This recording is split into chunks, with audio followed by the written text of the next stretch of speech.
you had sent me that TikTok because that's where we get all of our good information. Of course. Yeah, about that Celtic salt, and there's some crazy benefits. Yeah. The more I look into it, the more it hydrates the body like it's never been hydrated, and then all those minerals that you add Yeah. to it. So Yeah. where else are you going to get those minerals nowadays? Yeah, exactly. There is a company called Trace Minerals, and that's a good one. They get their salt out of like the Great Salt Lake, Oh, okay. so the salt flats, Yeah. and that's good stuff. But other than that, I mean, you have to get sea salt from the ocean, Right. so Well, and there's just minerals don't really exist in the natural world anymore in our Yeah. foods and stuff, right? We've taken all the minerals out of the ground. yeah, So you got to find them somewhere. yeah. It's all depleted, or at least what I've read. Right. It's depleted, and they're just not great about doing different crops at different times. And Yeah. but I don't know. That's some stuff that I just don't know and realize, but it makes sense to me. It makes sense to me too. And I think something like Celtic salt, it's not going to hurt you, so let's give it a try, right? Like Yeah. put it in your body and see what happens. Yeah. I mean, Yeah, that's not the best thing for everything we do in life, but I like to experiment. The thing is, water does not hydrate us. right. It's the electrolytes. Right. So, I mean, Gatorade was onto something when they Yeah. made that electrolyte drink for the Florida Gators. And then pumped it full of sugar. Exactly. That's So- that's the problem. Yeah. I was coaching a CrossFit class today, and there's this guy named Greg. I think he's 65, 66, just jacked. No body fat. I mean, the guy he's fit. Yeah. And he was talking about, just food in general and the depletion of minerals and Yeah. vitamins and everything, and almost like to a conspiracy theory Oh. part of just like, well, yeah, we were taught in the 70s and 80s go low fat. Well, instead of having fat, then they just pump sugar into it. Sugar's inflammatory. That's a problem. Yeah. And then we're taking the fat out, which is important because we need that for hormone regulation, especially females. And it just gets people sick and fat. Which is where we live now. Yeah. Everyone's sick and fat. Yeah. Yeah. So, yeah, if we want to get into the conspiracy side of that, I mean, it makes you dependent, Totally. and that's what the goal is. Yeah. So, Yeah. Well, and we were talking, I've been learning a lot about peptides and different things lately, and that's just kind of giving our body what's already naturally produced. yeah, But that's never pushed big pharma wise because you don't want to fix somebody. right. If you fix them, then they're not on blood pressure medication and statins and Absolutely. You got to keep them dependent Yeah. on the monthly drug. yeah. So, Yeah, and growing up, and this is no fault of parents. It's just because they didn't know either. I mean, so I'm not saying our parents. I'm just talking in general. Parents aren't teaching their kids nutrition. They're Nope. not saying, "Hey, eat meat and vegetables, nuts and seeds, some fruit, little starch, no sugar." right. They're saying, those pizza bites are quick. Yeah, Throw those in the microwave. yeah. What's on sale? Yeah, ramen noodle. Let's put plastic in your body. Yeah, It's do, cheap. They do taste good though. They do. I agree 1,000%, but it's still plastic going in your body, right? Totally. It can't be good for us. So, and there's definitely no nutritional value there. No, not at all. So, a little bit of salt, some plastic, and see how you do. Yeah, yeah. It's interesting. I like all the flavors except for the shrimp flavor. I just can't get over that. I only like chicken. Yeah. Yeah. Yeah, I like them all. And the Oriental, the blue one, it's good. Interesting. I probably have had ramen twice in the last decade. Yeah. I don't eat it very often, but we have it in the house for the kids, of course. Yeah, for sure. Well, it's easy. The kids get home from school and, well, I don't have time. We've got this and this going on, so DoorDash some pizza. Yep. That's why crock pots are so good. Crock pots Keep are them amazing. full of stuff. Yeah, and air fryers.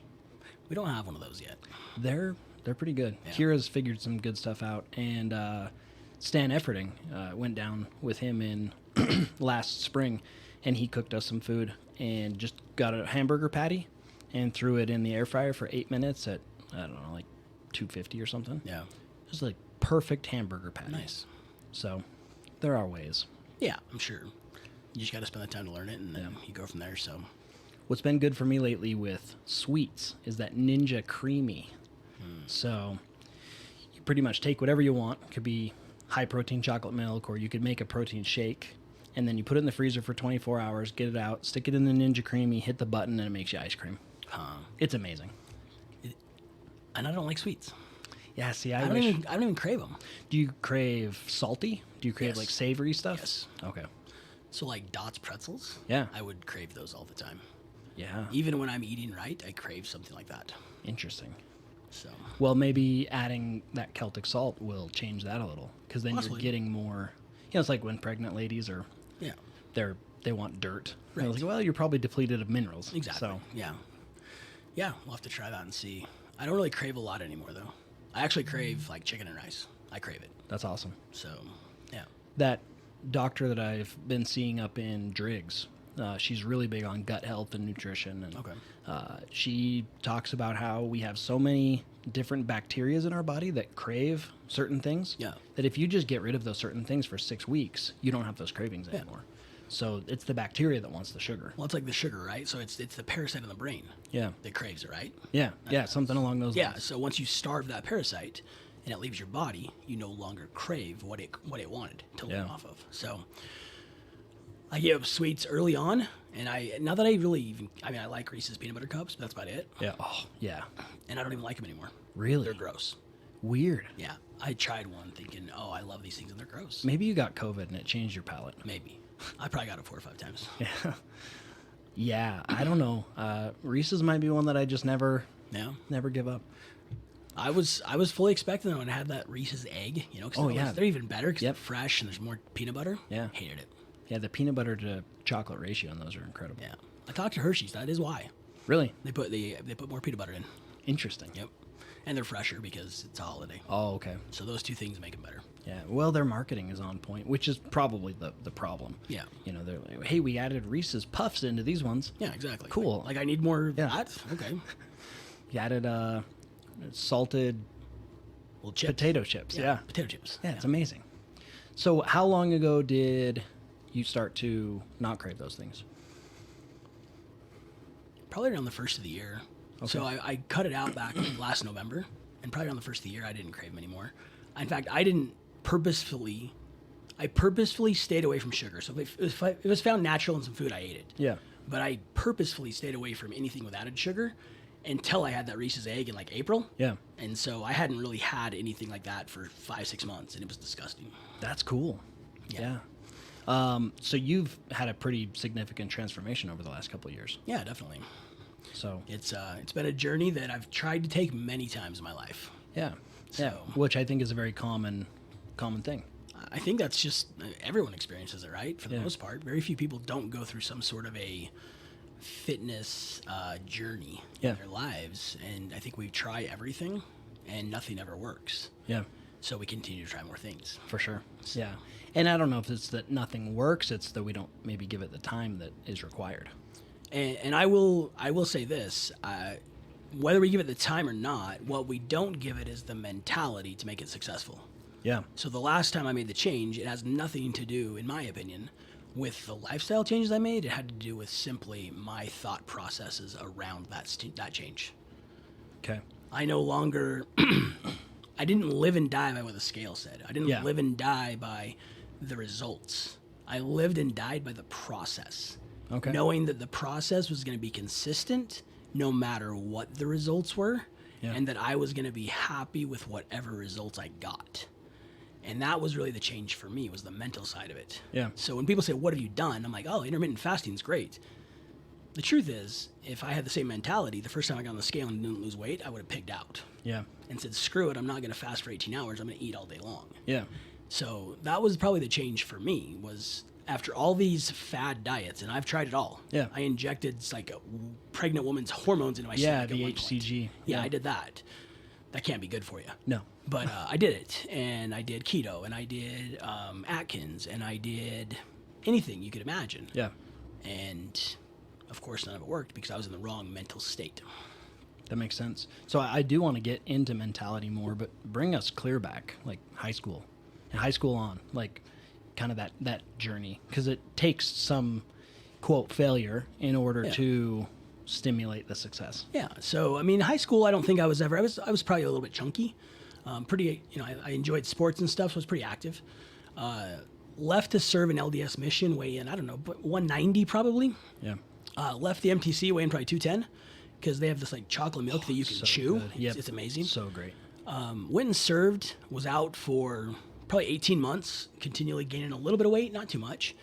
finally, about 6 months to go, said, "Oh, I need to go home in shape." Yeah. So started eating a lot of fruits. Didn't eat after 6 p.m. Not knowing what I was doing. It was just, this works. Got up every morning and ran, and got home from my mission in 1997 at 172 pounds. Cool. So felt like I was there. Yeah. I got up every morning and ran 5 miles Yeah. at 21 years old. And it was great. This was June, July, August of that year. Then it snowed. And running 5 miles no longer was fun. Yeah. And that was really the beginning of the end. Like, then I just I wasn't as active anymore. Whatever happens in the body happens. And I slowly gained weight.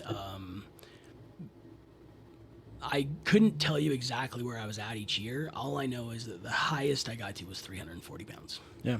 So in that time, from 172 to 340, there was several different attempts at yo-yo diets and roller coaster diets and roller coaster weight loss. And I would lose 20 pounds and I'd gain 30 back. Yeah. And I'd lose 40 pounds and I'd gain 60 back, until finally gaining that final number of 340.2. Yeah. So there was always something that worked. Like, every diet worked Yeah. for an amount of time, right? Mm-hmm. And so I learned that. I learned that whatever I did would probably work. But what I learned was that it eventually wouldn't, and I would gain it all back. So what was it at that number? 340? 340, I don't know what it was of that number, but I said, so before that, I lost about 70 pounds. I went from about 300 down to 230, and I worked my ass off. Yeah. I was in the gym every day on the elliptical with everything turned up, like incline, resistance, and I would just leave a pool of sweat underneath me. Moses Kinney, he was on The Ultimate Loser, or The Biggest Loser on NBC. Yeah. Him and I would work out side by side, and it was disgusting, the amount of sweat on the floor from us two big fat men. And I worked my butt off to lose all that weight and got down to 230, and I maintained for quite a while, a little bit of bouncing here and there. And then when I got back to that 340, I knew the journey I was going to have to take, and I didn't want to take it again. Yeah. Because I knew how hard that 70 pounds that I had lost was. Yeah. And so at that point, I said, okay, I'm going to take the easy way, and I'm going to go get surgery. I'm going to get lap band or whatever it was. Went through that whole process. Now, by the way, anyone who's listening to this and had that, it's not the easy way. I know how hard now that I've heard about it. But that, for me, that was the easy way. I'm just going to make my stomach so small that I can't eat everything I want to. So I went through that entire process with the doctor. I had to lose a bunch of weight. I had to go through mental testing to make sure I wasn't like suicidal. Yeah. Right? All the way to the point I had to lose some weight. I got on the operating table, and I expected to wake up with this small stomach and this lifestyle change. And I remember waking up on the operating table and the doctor telling me, "I'm sorry, Brandon, I couldn't do it. There was too much belly fat, and I'm afraid if I try, I could have cut you and you could have bled out on the table." So, like, punch in the face, right? Yeah. So the next week I go back to the doctor, and she says to me, "Look, this was around November of the year before, the change I made, big change, or 2 years before." She said, "Come back 25 pounds lighter by December 30th, so we can still get this on your insurance for the year. Yeah. And we're going to go from there." So I went home and I told Cherish, I just said, if I lose 25 more pounds, I'm already halfway to my goal. Yeah. So I told her I'm going to do it on my own. And she was great with that. And then for the next, year plus, I bounced all over the place. And so that's at 340s when I made that decision. Got down to 250-ish, 260-ish, and then back up to 300 in November of last year. Yeah. So November of last year was when I touched 300 again and was just disgusted with myself. Like, how did I let it happen to me again for the umpteenth time in my life? And so that's when the true transformation started. But before that, I tried it all. Yeah. And just yo-yoed, and I think many, many people can relate to that. Anyone who's tried to lose weight. I think just about everybody who's tried to lose weight, right? And this may go back to the things we were talking about at the first, and the minerals and the lack of nutrients and all these different things that, living off of fast food or quick food at the house that we microwave. I'm sure all that plays a part in it. Yeah. We're not healthy people because we live in a world of convenience. Yeah. So for me, it was like I had to make a decision on what I was going to do. And when I was losing the weight for the doctor, I was doing intermittent fasting. So I knew that that was a process that worked for me. And so when I decided in November to go down this path again, I knew that's the tool I was going to use. Yeah. But lucky for me, I've spent the last decade plus of my life down the mentality road. I coach baseball where we talk about mentality. I read books that talk about mentality, right? All things I taught people, didn't apply it, but I taught it. I'd spent several years in a row going to a baseball camp with my son and then putting them on in Southeast Idaho with a guy from the Dominican Republic. And he gave us a band around our wrist that says, "Get your mind right," GYMR. And he talks about it all the time. And for whatever reason, in November of last year, that's what sang to me. Get your mind right before you start this journey. And so that's what I did. That's cool. So what did you do to get your mind right then? Now, that part, I think, honestly, was just a decision that I made. Because I had all the tools. I'd seen all the research, all the things that I needed to do from a mental side of things. Yeah. I just don't know that I ever applied them completely. Yeah. So the decision I made that day was that no matter what the scale said every day, no matter how I felt, I was going to find a way to keep my mind in the direction of you're going to be healthy the rest of your life no matter what, because that's the path you're on and there's no other path for you moving forward. Yeah. And in the past, again, I would let that scale tell me you gained a pound. And I was in the gym, like working my tail off. So I'd get pissed. I'd go eat a piece of cake. Yeah. Or I'd go eat a cake, whatever it totally, was. yeah. Because I was so mad about it. I wasn't going to allow that to happen this time. I said, my mental state is all that matters. Consistency in my food and how I was eating was going to be important. And it literally was just a decision I made. I wish I had the magic of what happened to me mentally, because that's what would change lives. Yeah. Well, I do believe that magic, it does not have an answer of just read this out loud 5 times a day and you're going to be okay. You actually had to go through all of that yo-yo and the heartbreak of waking up on the table without it and that sort of thing in order to produce the magic, that magic mental shift. Yeah, I agree. And I think one of the keys I use, and I still use it today, and this has kind of become one of my core beliefs in life, is be present. So the past doesn't matter. All you can do is learn from it. And too many people live in the past. And they've had some shitty things happen in the past. Yeah, for sure. So I can understand why it might be different for them. The future doesn't exist. Tomorrow's not promised. A minute from now is not promised to us. Yeah. I had to be present. So that meant that the decision I made at noon on what to put in my body was all that mattered. Not what I ate the night before, not what I was going to eat later that day, but that moment and being present in my consistency, I think was a huge deal for me.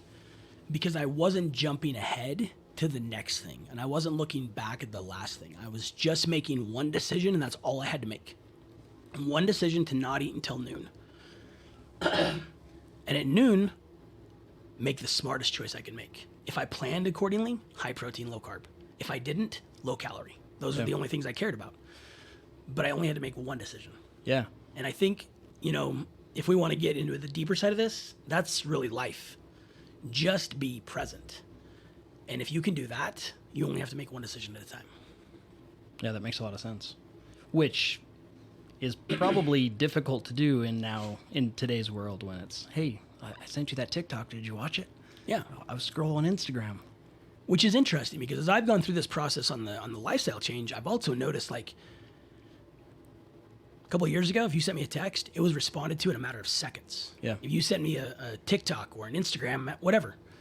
Now, there's times where I go several hours or days without responding to stuff. Yeah. Because I'm not presently doing that. Yeah. Cherish and I were laughing about this the other day. She had sent me like 10 TikToks, right? And they were all there together. I hadn't seen any of them yet. Yeah. I hadn't been on TikTok for 10 days or whatever. Yeah. And before, I wouldn't have allowed that. I would have like immediately checked. Someone sent me something. I got to let them know.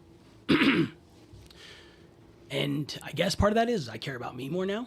Yeah. and less about what other people think. I still care. I still want to respond to them. I still want to give them what they ask for, but I don't have to respond immediately. And again, be part of that being present. Yeah. So- Well, and how you do anything is how you do everything. So Yes. you're being present in food. Well, that's going to translate to being present in other parts of life. In everything. Exactly. Yeah. Right. So, yeah, I think as I've gone through this, I've learned what my core beliefs are, and they've all translated in some way into my health journey. So, I think as people go through this, they got to learn who they are, and the more you know about yourself, the more successful I think you can be. Again, I say think because I don't know. Yeah. It worked for me. Whether it works for other people, I don't know. Yeah. Well, okay.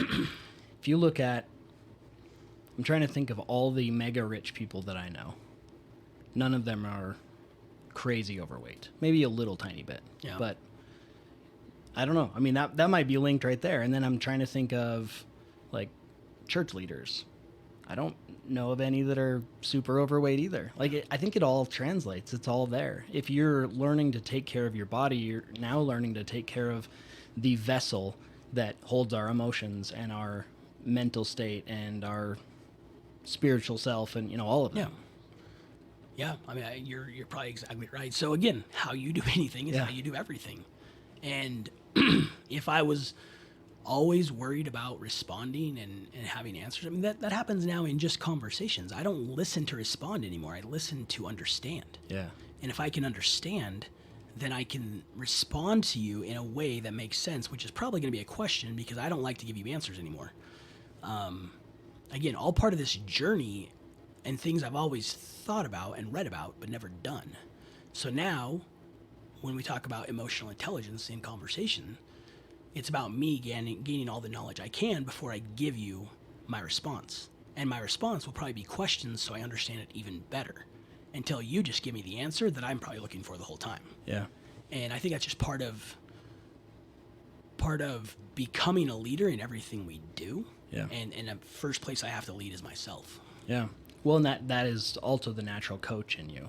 You don't want to give the answers because no one's going to, if you tell me like, hey, write in your gratitude journal every single night and your new goal is to write down 10 things that you want to become, I'm like, okay, I'll write those things down for you. But if you're grilling me, I'm like, I don't know, maybe I could write down 10 things that I want to become. Now it's my idea. Now I'm invested in it. Yeah, instead it's hey, what are some of the things you're grateful for today? Have you ever thought about writing those down? And then a few days later, I'm like, hey, what did you write down the other night? Right? Yeah. Like it's your idea. So Yeah. I actually just got finished doing a training where I talked about this. Like, if I say it to you, it's a lie because you don't have to believe what I say. But if you say it, it's the truth. If I come in the building and I say, hey, the sky is purple, you're like, shut up, it's not purple. Yeah. You're an idiot. If I walk outside and look at it and it's purple and I say, oh, you're right, it is purple. Now it's the truth. So as leaders, we have to get other people to give the answers to themselves and not give them the answers. Because again, if I go back to my health journey, it has nothing to do with the answers Atkins gave me. Yeah. I'd have just eat a lot of meat. That didn't do me any good. I had to find the answers for myself. And that's why at times I'm very worried about giving someone what I've done to lose all the weight because I'm not sure it's going to work for them. For sure. And so it's a lie to them until they actually use it. And again, Yeah. what worked for me might not work for you. Yeah. But what I do know will work is the mentality side of it. For sure. If you have that, then you'll be successful no matter what vessel you choose or what path you choose to become healthier. Yeah. Yeah, I like that a lot. So how many pounds total have you lost? 135. That's amazing. And 95 of that is since November. Cool. So since the mentality shift, Right. it's 95 of that. Right. That's and again, I'd lost 70 something before that, and then gained most of that back, or all but 40 pounds of it back. And now, I mean, I cannot imagine gaining weight. Yeah. And by gaining weight, I mean a significant amount. Right now, I balance between 205 and 210 pretty consistently for the last couple months. And in the past, I would have been pissed. Yeah. I would have been so mad right now, and I would have probably gone and had cheat days and blah blah blah. Instead, what do? A 72-hour fast. Yeah. Right? Yeah. To see if I can spark that back in my body. But if it didn't work, which it didn't, Yeah. I'm still floating 205 to 210, I don't care. Yeah. because I've lost 135 pounds. Exactly. I feel better than I've felt in decades. I look better than I've looked in decades. I look probably 10 years younger than I did in November. Yeah. So I don't care that I'm hovering at 205. It's called a plateau. Yeah. I will break through it. And I've had a few plateaus in this process. So I don't worry about it. I don't care how long I'm there because I'm going to continue to be consistent, be present, and do the things that work for me. Yeah. And those things that you're trying out, like the 72-hour fast, even though it didn't break through the plateau, the health benefits are incredible. And we all know the health benefits of eating high protein and eating vegetables and eating the good things. Yeah. You know, it's pretty crazy to eat those things and then, like you said, the Reese's just didn't taste good. Right. Sometimes I'll think the Reese's does taste good, but I don't feel good 2 hours later. No. I feel sluggish. Like, what am I eating that's making me sluggish? Probably Diet Mountain Dew with sugar-free peach and mango. Yeah. Yeah. If I will say this, like, I think intermittent fasting is great. And I think that there's a lot of tools out there. But I will say this, if you can go fast and do a significant fast, 72, I did a 5-day fast when I started this process. I went 5 days of nothing but water, Powerade Zero, so still had some stuff there. And I think I did chicken broth 2 nights, like just a cup of chicken broth in a 5-day fast. Regardless if that sent me down a path of intermittent fasting or not, the benefits of a 5-day fast from the mental side alone were fascinating. At the end of 5 days, I had a plan to go have steak and potato. And I remember texting you going, I might not eat tonight. Yeah. I don't think I need to. That's like, awesome. I'm doing really good and I feel really good. So I would say of all the health things that we talk about, like I would tell everyone, you got to try to do long-term fasting. If it's 25 hours to start with, 'cause you've never done more than 24, do that. But first of all, have a plan.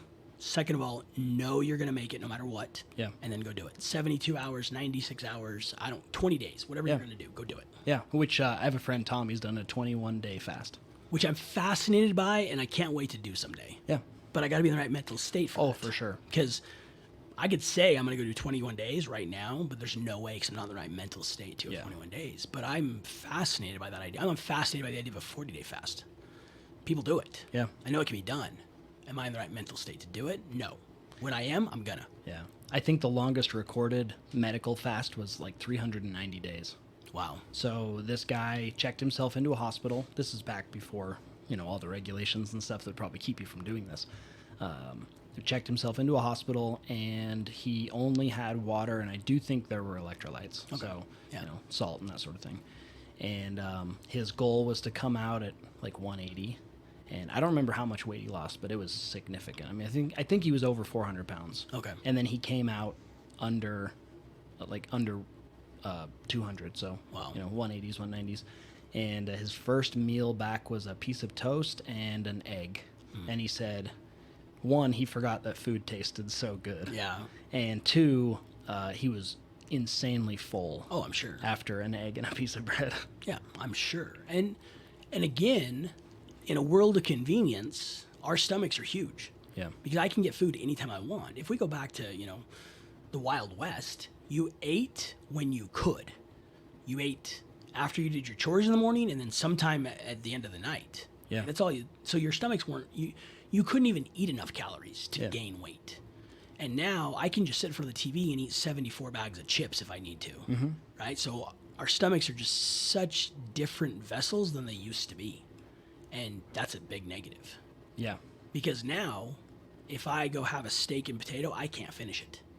And before, I could have a steak and a potato and a salad and another potato and a dessert, and then I'd go home and have ice cream. I mean, I could do it all. Yeah. But now, I don't have the ability to put that much food in my stomach anymore. And I also don't push myself to. Once I'm full, I'm full. I don't care how much is left. Yeah, which is so important. Eat to 80% full. Eat to 90% full. Because once we then drink something after we've eaten it, it's going to expand in our stomach anyways. So we don't feel just like we've eaten so much and we're all bloated right as we finish eating. It's 20 minutes later. We're like, oh, I ate so much. Yeah. Also, too, you'd mentioned Wild West. We've all heard the breakfast is the most important meal of the day. We've heard it. Yeah, we've heard it. It was a marketing ploy that was done in the 50s and 60s to get people to eat more bacon and eggs. Now, I'm good with bacon and eggs. Yeah. I think those are very important. Yeah. But the sales numbers were down. So I don't know, maybe there's not anymore, but big bacon and big egg companies hired this guy, and he was also the guy that pushed sugar, which is interesting. And he came up with this whole most important meal of the day thing, and then he got a whole bunch of doctors on board. Yeah. And they said, yes, it's the most important meal of the day. It's never been the most important meal of the day. Why would waking up to food be important if we have the mechanisms in our body to essentially eat our own body, autophagy? So it goes in, and we're using our body. Yeah. And I haven't had breakfast in 9 months. That's awesome. I mean, I've had breakfast food. Yeah. And there are days where I'll have something going on in the morning, so I'll eat breakfast and lunch and won't eat dinner. But Okay. I mean, I haven't needed breakfast for 9 months now Yeah. because it's not the most important meal of my day. Yeah. The only important meal of my day is the one in front of me. Yeah. And I don't have one of those till noon and then 5:30. Yeah. It's really cool. Well, and then if people do eat breakfast, I follow this doctor. I don't remember his name. Doctor something. He says, don't be a kid anymore. Like, you don't need cereal. Yeah. Like, cereal's for kids, and even then, they shouldn't be eating it. But you're an adult. You can eat some eggs. Yeah. And those people out there that are eating 5 to 10 eggs a day are some of the healthiest people on the planet. Absolutely. Even though we've been taught, well, eggs have cholesterol. Right. So if you eat cholesterol, you're going to have high cholesterol. Or we eat cholesterol, and our body doesn't need to store that cholesterol. We don't need to have it floating around in our blood. Yeah. There's what we've been told, and then there's what actually works. Yeah. And so, again, it's probably different for everybody, but for me, I could live on an omelet a day. Oh, Sounds terrific to me. Do a 6-egg omelet with a little bit of bacon in there and some sour cream probably, and I'm good. Yeah. I could just eat the one meal a day and be stuffed. So, Have you found any foods that kind of tear you up or make you feel crappy after you've gone on those fasts and come back to food? yeah, just about everything. Yeah. I mean, if it's not a natural food, if it's not a whole food, I guess is the way we put it, then that's gonna get me every time. Interesting. So I can do white rice. Yeah. I do really well with rice, and it never affects me in any way. But if you throw a lot of carbs in there, you throw sugar in there, I'm gonna feel like crap.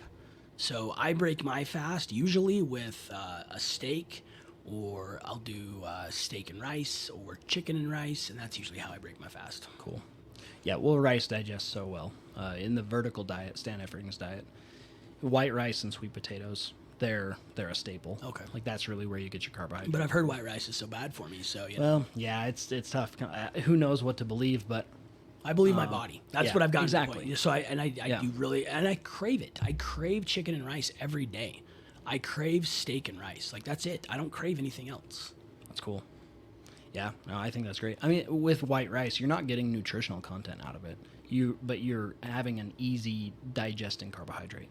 And so I've even heard and read things about how white rice is better for you than brown rice. Yeah, I've heard that. I mean, Because when it's bleached or whatever, some phytogen or some anti-nutrient is taken out, and then it digests better. Who knows? yeah. But Yeah, I don't know. being in tune with yourself enough to know, hey, white rice is very good on my stomach. Yeah. And chicken's great, and steak is amazing, and sweet potatoes are good, and Yeah. so's your occasional Idaho russet. Yeah. That's perfect. And what's crazy is that we spend our whole lives eating food that makes us feel like crap, Yeah. and we're okay with it. Yeah. I wonder, though, if people literally go through their whole life not knowing that they feel like crap. It has to be that, doesn't it? Because think so. once you know, why would you continue to do it? Yeah. And again, different mental state, Totally.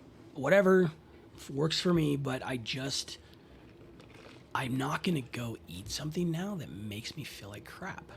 And I love food. Okay. So, Yeah. I mean, what the conversation we're having right now, I love food. I am a huge fan of good tasting food, Yeah. but I'm willing to give up taste for the lifestyle that I have. For sure. And I know, like, mom and dad always talk about, and I don't remember even saying this, by the way, but mom and dad talk about it all the time. They say that I said to them, I used to live to eat, and now I eat to live. So now I eat for sustenance, Yeah. for energy and the ability to stay alive.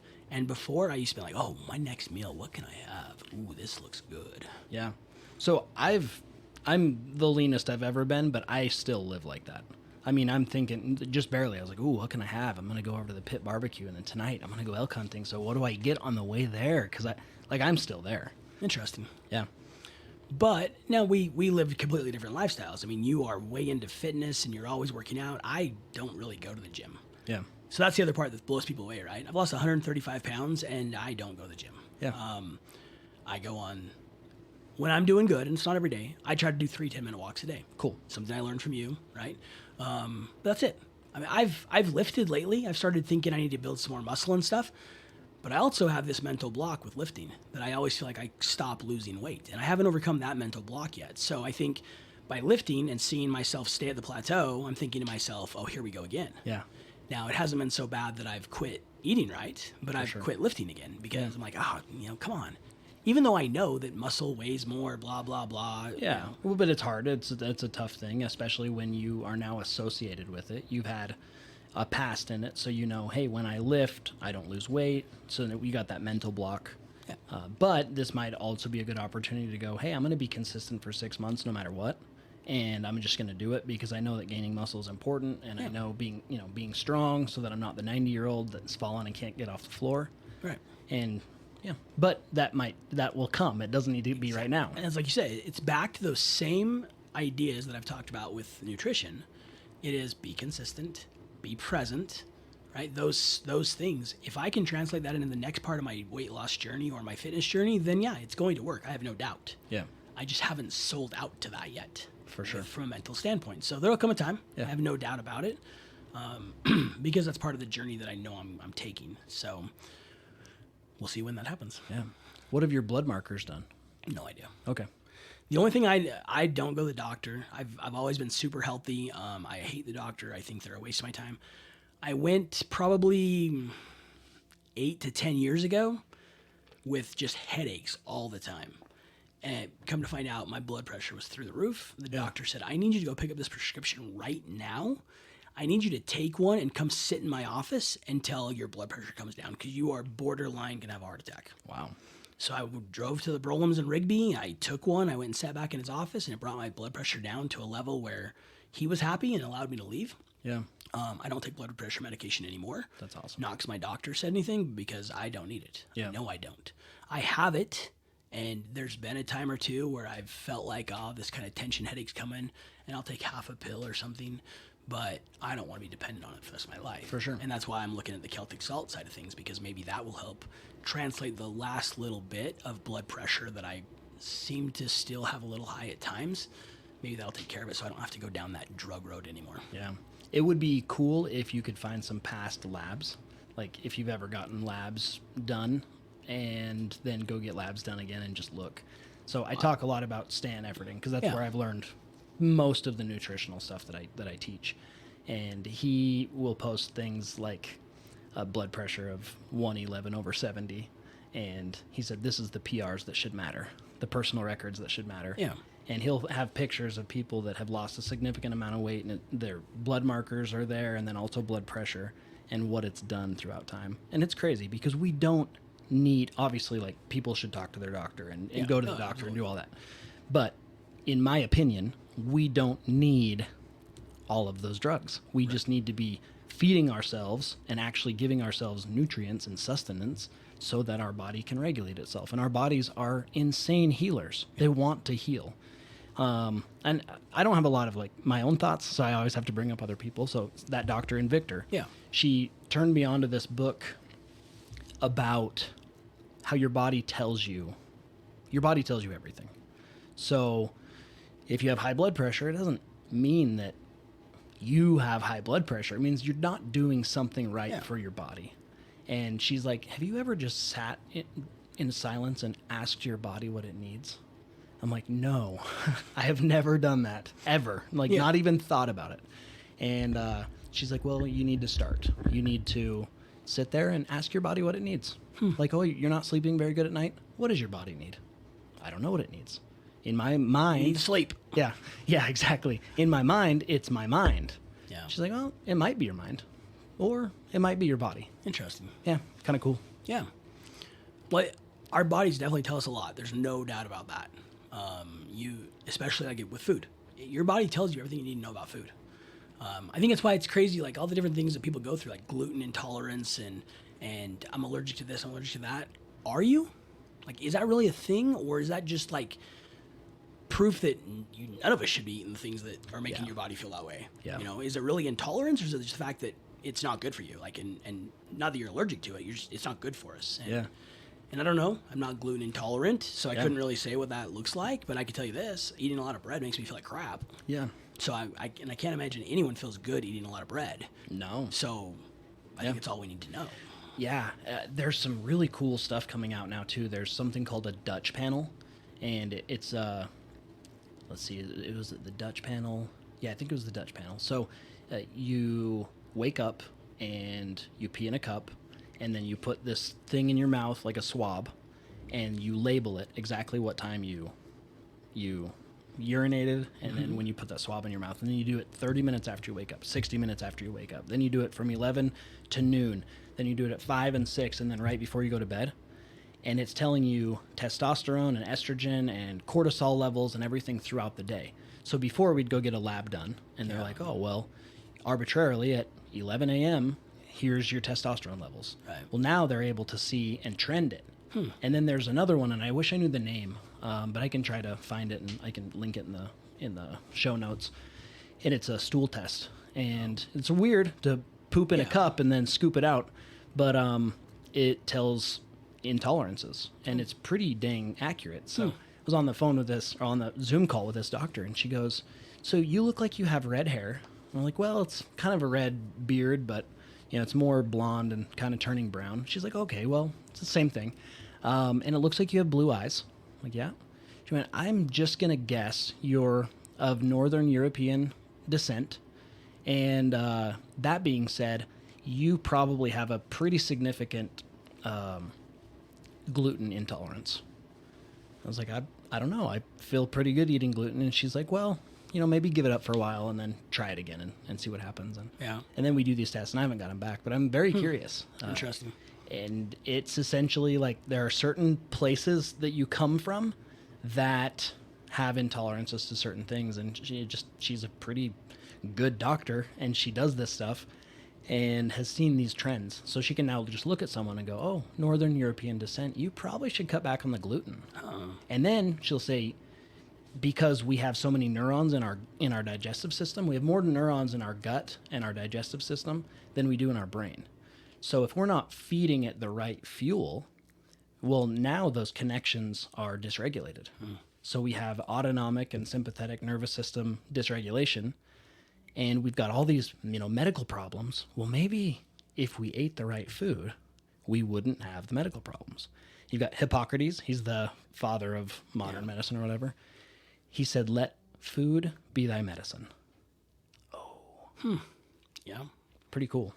I've actually heard of a diet, by the way, where you get your blood tested, or your DNA test, Yes. and where your origins are, and they give you a diet based off of Yeah. that. So that She's actually pretty big on that. Okay. So one of those tests will tell me whatever it was. interesting. And I'm willing to try anything. So Yeah. I'll try I it. think we, again, so core belief time for me, question everything. Yeah. So question everything, including everything you've ever been taught or believed, and then test it for yourself. And, For sure. And it'll either strengthen your beliefs or it will change your beliefs. But question everything. And so the more knowledge you get, the more you can question, and the more you can make decisions for yourself. Yeah. Based off the knowledge you have. Yeah. So And those decisions are going to carry clout in your own mind. absolutely. But if she were to say, "Stop eating gluten," Right.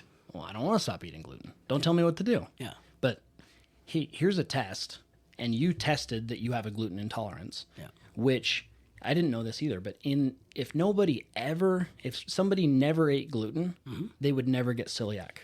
Oh. So it's not like you're born with celiac. You actually get it over time of eating gluten when you have such an intolerance that then you have celiac. And then if you have one autoimmune disease, you likely have 3 or 4 others. Gotcha. But you'd never get there if you never ate gluten. Yeah. Kind of interesting. Right. Or dairy. What does dairy do to you? I don't eat a lot of dairy. Never have. Never liked milk. But I've heard a lot of stories Yeah. about people and their intolerances to dairy. But I really couldn't tell you what it does to me because I just don't have it very much. I couldn't even tell you the last time I had a glass of milk. I don't really drink milk, and I never have.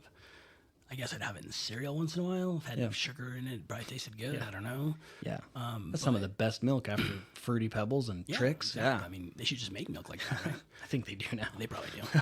But yeah, so for me, I couldn't really tell you what it does to me because I just never really like milk at all.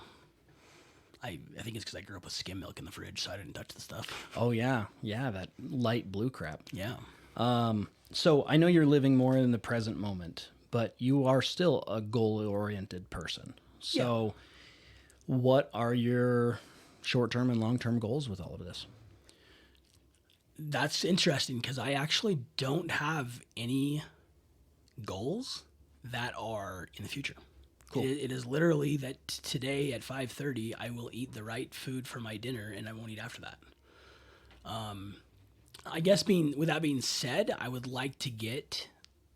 I used to say I want to get under 200 pounds. Now I have this weird desire to get down to 170 so I can actually say I lost half my body.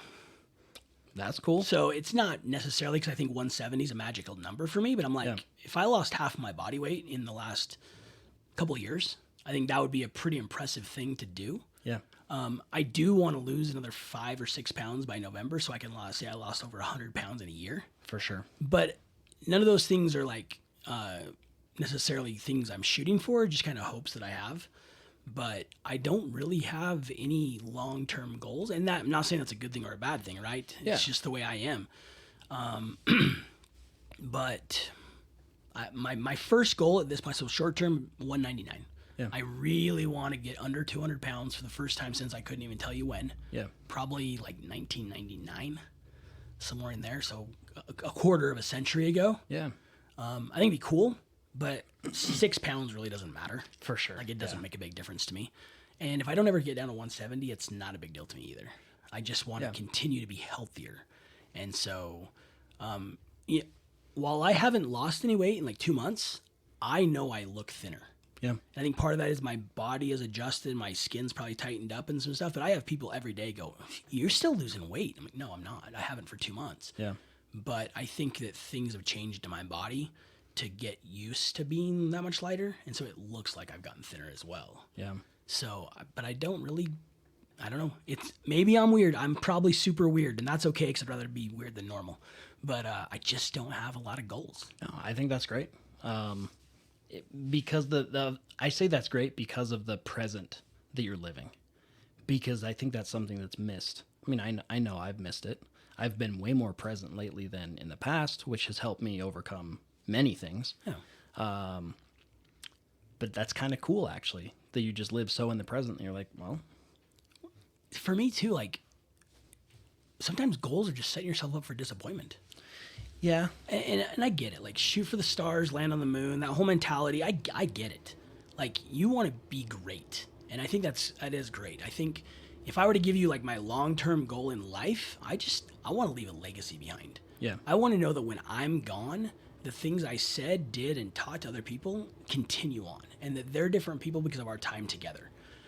So that's kind of my only long-term goal I really have in life, is to be a person who leaves a legacy behind. And that legacy can easily just be my family.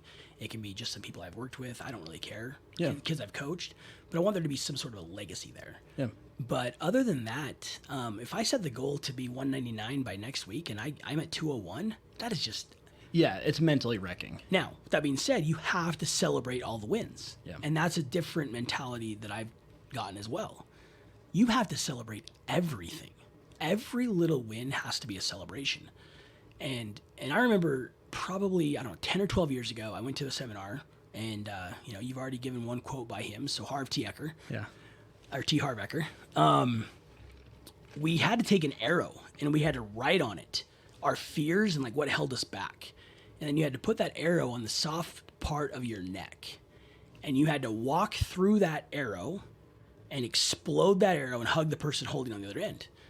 And I remember a couple times, like, going to take that first step, and like, I could actually die from this. Like, it could go through my throat. yeah, And I did it. I go through and I hug the guy holding the arrow, and immediately I said, that wasn't a big deal. Like I didn't even know how to celebrate wins back then. I went through like this weird fear of dying for a second. I know I wasn't going to die because he wouldn't have it in his program if I was going to die. Well, I don't know. James Ray killed some people. That's true. But like, it was immediately, that's no big deal. It was a big freaking deal. Yeah. You know, and if we don't celebrate every single win, and again, that goes back to the being present. Like, if I had a Reese's peanut butter cup sitting in front of me and a cup of water, and I chose the water, I should celebrate that. Yeah. Because that was a win of something that I easily could have gone a different direction that would have been worse for me. So you still have to celebrate the win. So if I weigh 201, I should celebrate the 4 pounds. Yeah. But the human nature is not. For sure. It is to be pissed off about the 2. Yeah. And so you have to change your mentality on what constitutes a win. And a win for me is making the correct decision in the moment. Yeah. I like that a lot. There are a few people that I coach that I tell them not to look at their weight every day. I have them log it. So, I mean, it's tough because they have to log it and look at it. But I suggest to them that they look at it once a month. Yeah. Like, you can look at the trend once a month, but that daily is for me. It's not for you. Yeah. Because I can see, oh, yeah, he's up 2 pounds. That's water because it's been 2 days. He didn't eat an extra 7,000 calories yesterday. So it's water. Yeah. And then a week from now, they're happy. Yeah. You know, a month from now, they're happy. This 6 months, they're really happy. Now, that's how I used to have to lose weight. I could only get on the scale once a week because I couldn't handle the +1, +2. I couldn't do it.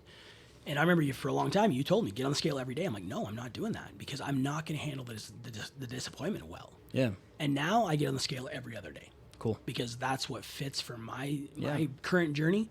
And I don't care what it says. That's the key. But it's still an indicator of how I'm doing. It's data. So I need to know that, but I don't care. And there's been a couple of times I've been like, oh, really? Like, I've been really good the last 2 months or 2 weeks or whatever it might have been. I'm really surprised that didn't change. But again, in the past, I would have blown up. Yeah. I would have lost it. And now it's just like, oh, that's odd, but it's okay. Yeah. Well, and then that can shift mentally from that's odd, but it's okay to I'm up 2 pounds. Did I gain some muscle? Right. Like, that's a good point. I'm very curious. I should go do a body composition test because I want to know if I'm up some muscle. Yeah. So... And that's probably the key, right? If you understand, the more data you have, the more knowledge you have, the less emotion. This goes back to emotional intelligence. Yeah. And I talk about emotional intelligence and leadership all the time. How about emotional intelligence and weight loss? And understanding what that pound or 2, positive or negative, actually are. Because I used to make all my decisions based off the emotion of what the scale told me. Yeah. And so emotional intelligence, I will tell anyone who's listening to this, like you need to figure out what emotional intelligence is, and you need to be great at it because emotion ruins a lot of things. And when emotion goes up, intelligence goes down. Yeah. Thank you, T. Harv. Was that him too? Yes. What a wise guy. I don't know if that's his quote, but he uses it all the time, it. right? And so, and I haven't read anything or listened to anything from that guy for decades. Well, probably a decade or so, but it still sticks with me. Yeah. You know, and that's I think truth does stick with you. For sure. Right? Get your mind right. Yeah. I will go over and I will tell people that in every aspect of their life. Get your mind right. Yeah. And for me, that's Nate Trotsky. Like, he's an infield coach in baseball, and he teaches get your mind right. That's cool. But it translates to everything. Yeah.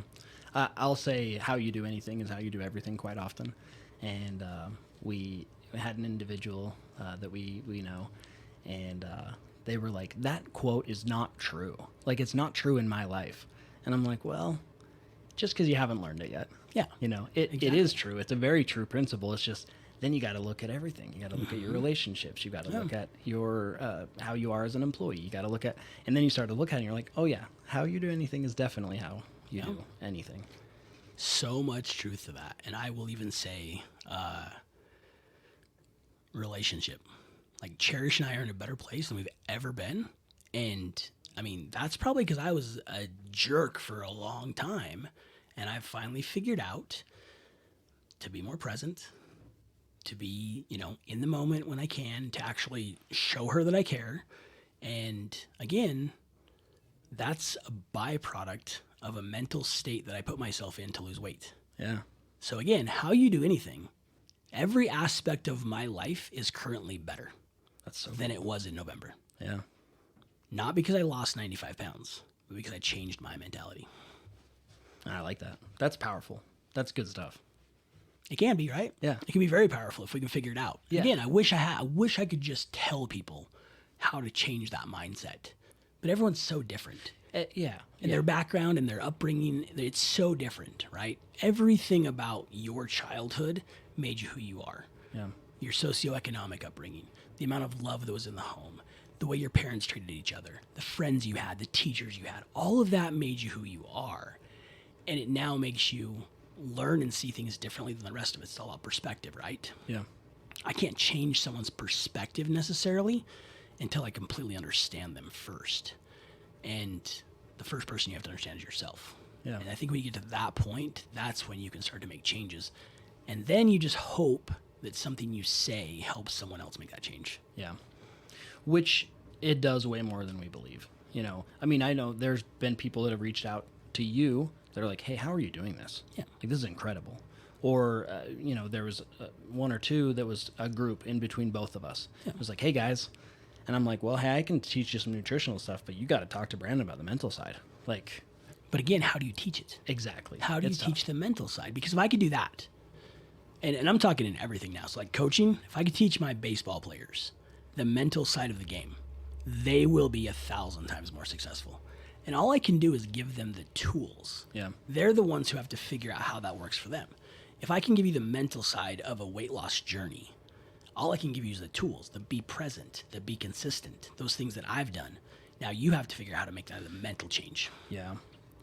I wonder if you just do come up with some of those principles, though, and throw it into a book. Because, I think there's power in that, and I think, you know, I've thought about that before. Like, my journey can inspire other people. Yeah. I know that. Yeah. Because other people's journeys have inspired me, whether they were a weight loss journey or whether they were transformational in their mentality. All those things, of course, they affect us.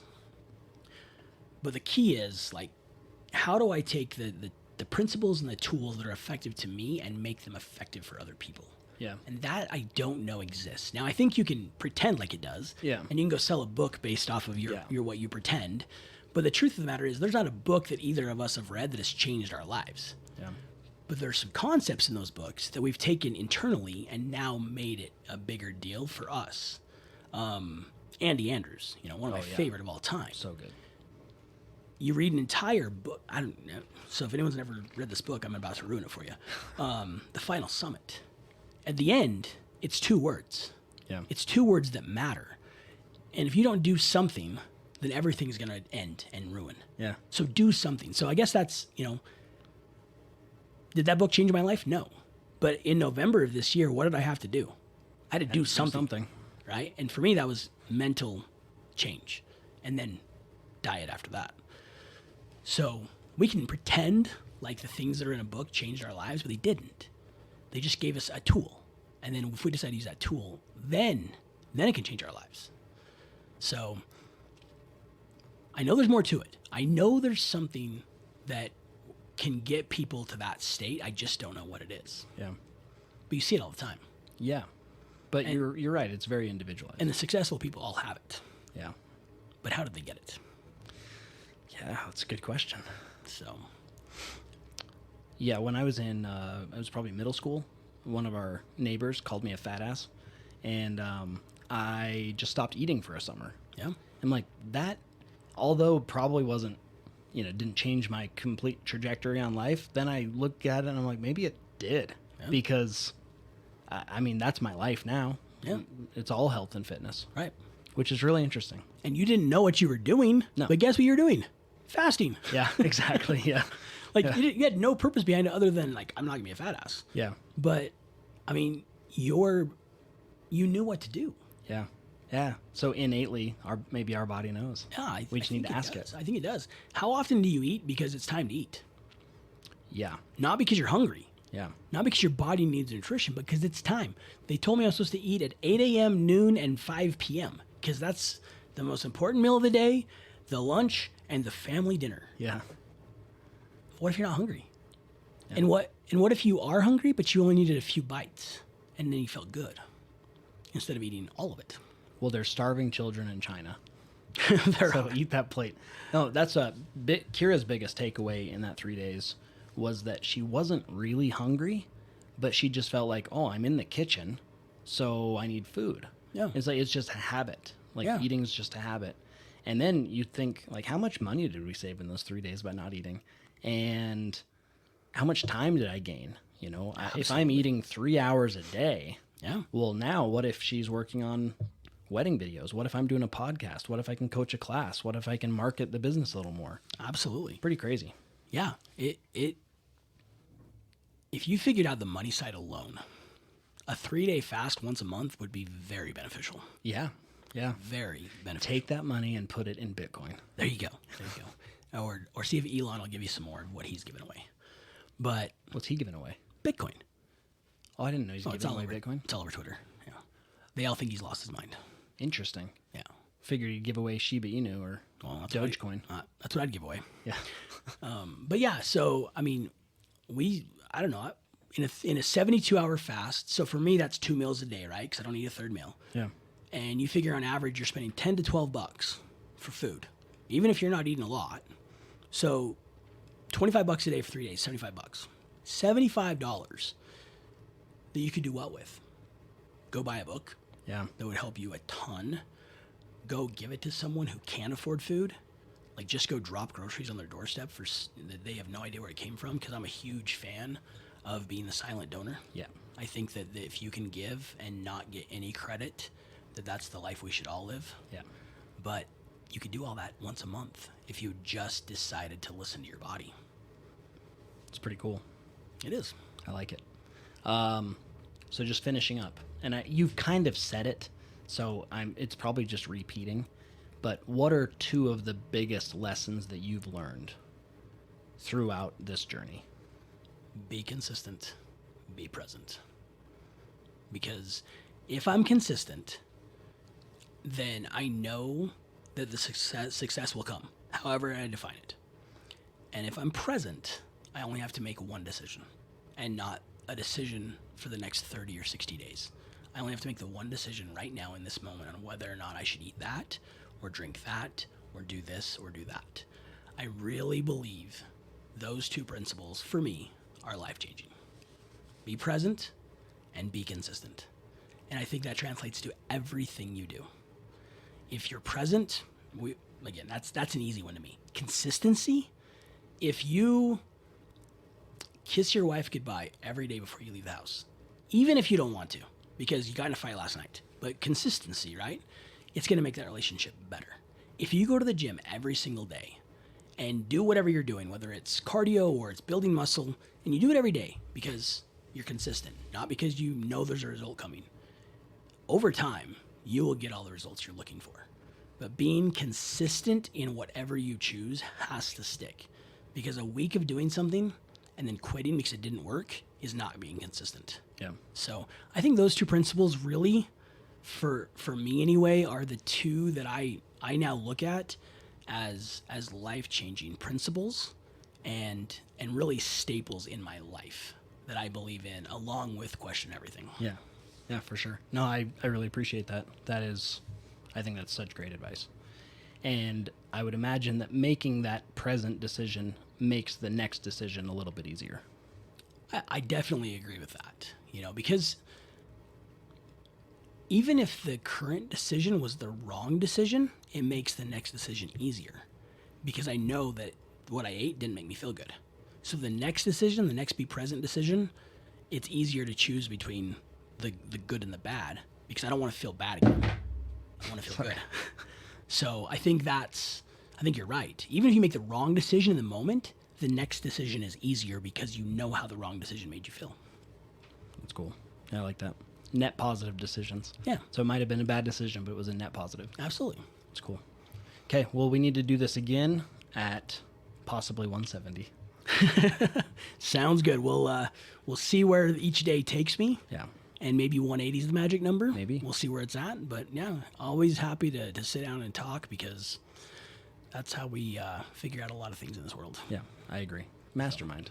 That's right. Almost like someone can read Think and Grow Rich and then learn the principles behind weight loss. Interesting. Yeah. So It all ties in, right? all tight. Well, I appreciate your time. Thank Yeah. you. And where can people find you?